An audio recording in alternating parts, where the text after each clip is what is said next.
رمضان مبارک کا مہینہ، اس لیے 4 عمل کا حکم دیا ہے رسول خدا صلی اللہ علیہ وسلم. سرور عالم صلی اللہ علیہ وسلم نے اس میں 4 باتوں کا حکم دیا ہے کہ کلمے کی کثرت کرو. کلمہ لا الہ الا اللہ محمد رسول اللہ صلی اللہ تعالیٰ علیہ وسلم، کلمہ کی کثرت کی جائے. نمبر 2 استغفار کی کثرت کی جائے، کیونکہ آپ نے فرمایا صلی اللہ علیہ وسلم نے کہ جس نے رمضان میں بھی وہ شخص برباد ہو جائے جس نے رمضان میں بھی اپنی گناہ کو نہ معاف کرائے. تو حضور کی بددعا سے بھی ڈریے.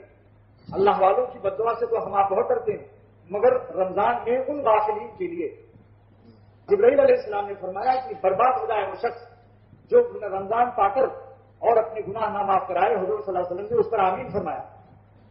تو سید الانبیاء صلی اللہ علیہ وسلم کی آمین ہے جبرائیل علیہ السلام کی دعا.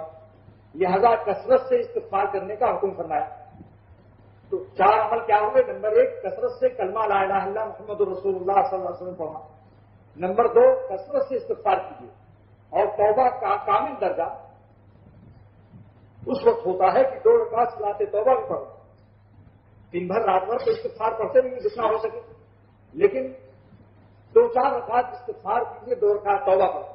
تو توبہ کے 2 رکعت نماز توبہ کے بعد جو توبہ ہوتی ہے وہ جلد قبول ہوتی ہے، کیونکہ نماز کی برکت سے دل حاضر ہو جاتا ہے اور حضور قلب سے توبہ جلد قبول ہوتی ہے. تیسرا عمل کیا ہے کہ جنت کا سوال کیا جائے،